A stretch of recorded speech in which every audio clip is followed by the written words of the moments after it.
day here last Friday night, Marianne. The place came to a standstill. But the thing I was amazed at, you got an incredibly warm round of applause when you came on. Do you get that everywhere you go in the world, or is it just here? Well, it's here. It really is. There's obviously a strong rapport between me and people here. Yeah. I think. Is it something to do with kind of, are we more compassionate than other people? I think so. I mean, I hate saying this because I always think it sounds so corny, you know, sort of buttering up the Irish and say, well, you're just nicer.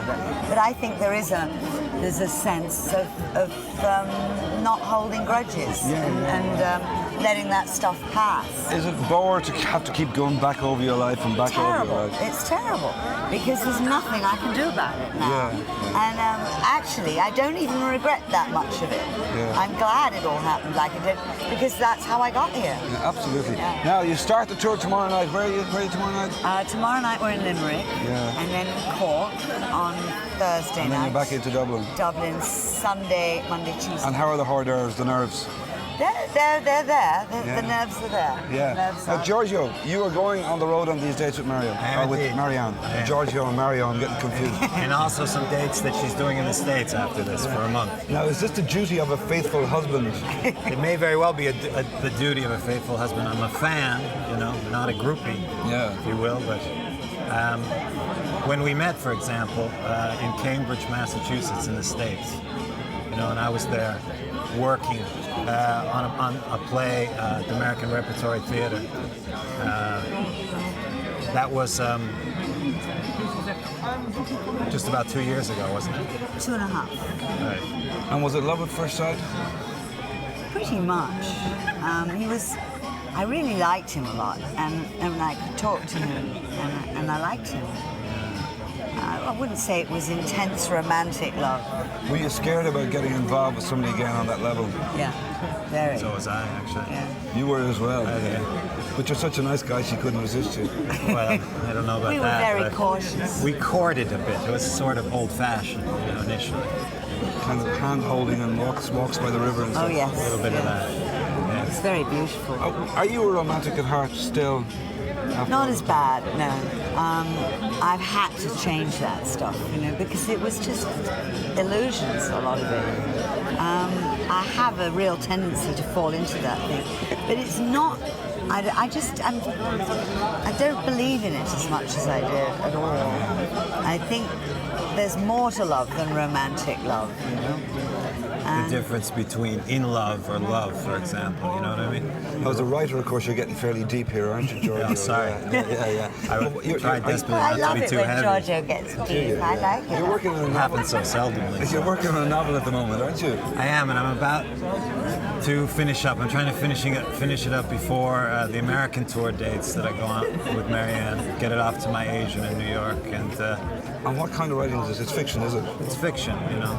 It's the great American novel set in Italy, in northern Italy. Yeah. Well, all your people are Italian, are they? I mean, They are, actually. I started out writing with using my own family names in it, and I've just recently gotten around to changing them because it's easier for me to feel familiar with them using like various people that I know intimately. And did you set out to be a novelist? Is this what you always No, I wanted to be? didn't. I actually was a journalist for a while for RAI, which is the Italian equivalent for RTE.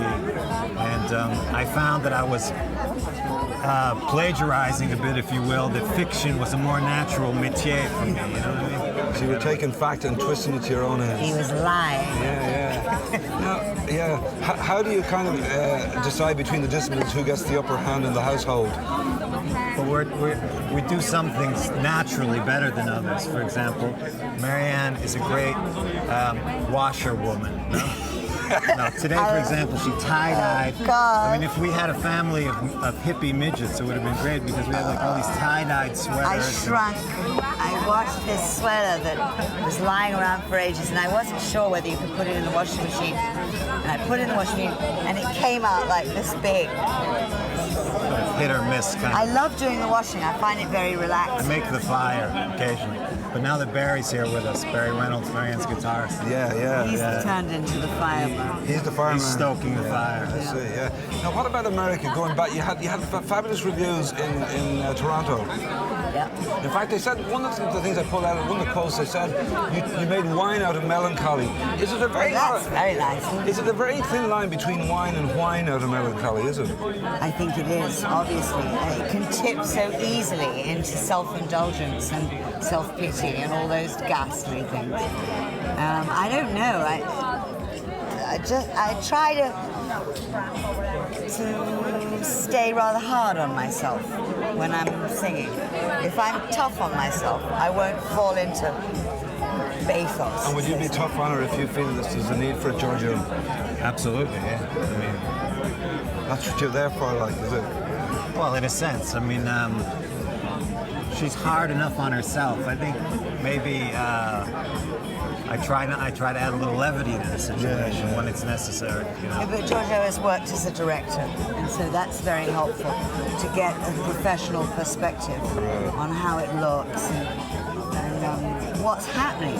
You know, I don't know what's happening because I can't see it. Well, look, I have a dreadful mob in here tonight, but you are going to do a song for us, are you? Yes. What is this song? It's called Conversation on a Bar Stool. It was Okay. written... Well, will you go up and I think Barry's ready. If you want to go up and I'll get a bit of hush for us. Giorgio, I might need help getting some hush. Yo, Nighthawks! I'm a bit croaky tonight, but I want you to pay good attention because a very old friend has dropped in, and she's a very rare friend, and she's going to sing a new song for you, written by Bono on the Edge. It's called Conversations on a Bar Stool. Will you welcome Marianne Faithful?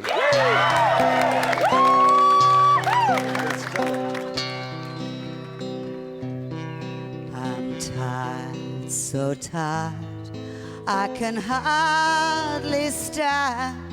I can't breathe in the air in this city tonight. It's taken everything I had to give, and now I just want to get out of here. But I won't be sorry if he won't be. And I don't want your pity or your sympathy. But for $45, I'll make it. You wait and see.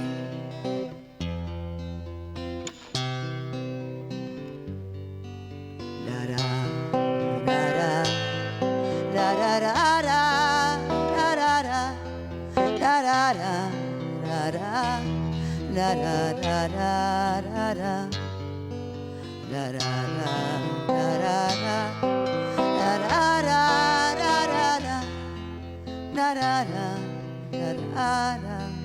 da da da da. But I won't be sorry if you won't be. And I don't want your pity or your sympathy.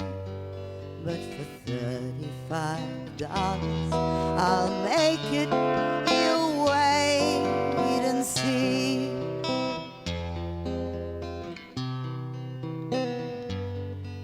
It's not as if I was just anybody on Broadway. I'd asked for the senator. They know me in London, and they know me in Paris.